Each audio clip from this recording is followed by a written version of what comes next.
What's up, everybody? My name is Stephen A. Smith from ESPN, and you're watching HoopJab.com. Check it out.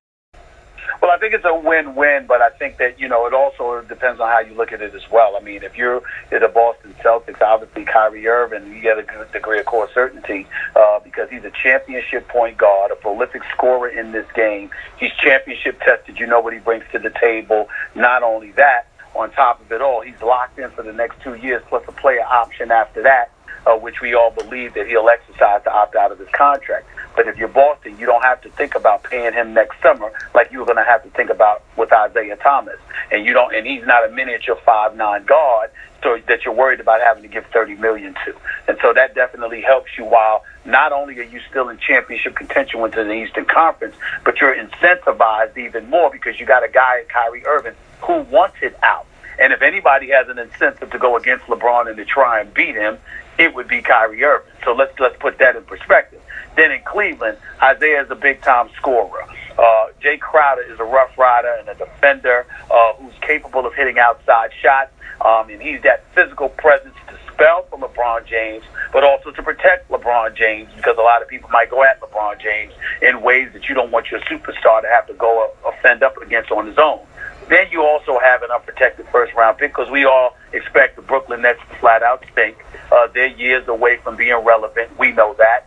And as a result, it's going to be a high pick on their part. All of those things into consideration, you got to love what Cleveland did for itself. Because remember, in the event that LeBron leaves, then you can elect not to pay Isaiah. So you're getting Isaiah's numbers off the books. You're getting LeBron James' numbers off the books. You still got a high, an anticipated high first-round pick to rebuild and retool. All of those things could potentially work in your favor, and that's what's going on right now for Cleveland.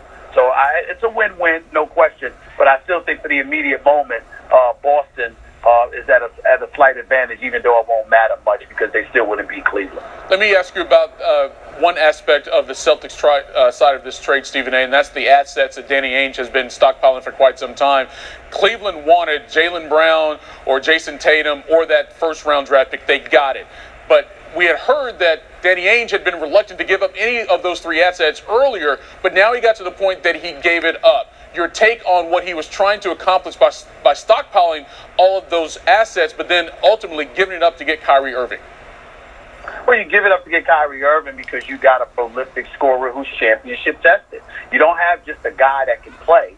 You got a guy that's proven that he's earned some championship hardware, and you're not worried about how he's going to perform in the biggest moments imaginable. So that certainly helps. Outside of that, there have been times where we scratched our head and we wondered whether or not Danny Ainge was going to go for it. Danny Ainge could have finally been feeling the pressure that was mounting in the city of Boston, where he's done an absolutely outstanding job as an executive in terms of positioning the Boston Celtics to be in this place, but at the same time still reluctant and a bit hesitant to pull the trigger. You got to remember, he could have had his hands on Jimmy Butler if he was willing to surrender a few assets, but he wasn't willing to do that. And I think ultimately the pressure that was mounting in order for him to take the chance based on all the work he has done over the years, combined with not wanting to pay the miniature starters as Isaiah Thomas in excess of $30 million a year after next season, or feeling pressured to do so, he knew that he was going to have to bite the bullet in some capacity. So why not do it now? And he did it, and we've got a matchup coming up, believe it or not, Stephen A., October 17th, opening game for the NBA. It's Boston going to Cleveland, so that means Kyrie Irving will be going back to face his former team in his very first regular season game with the Celtics.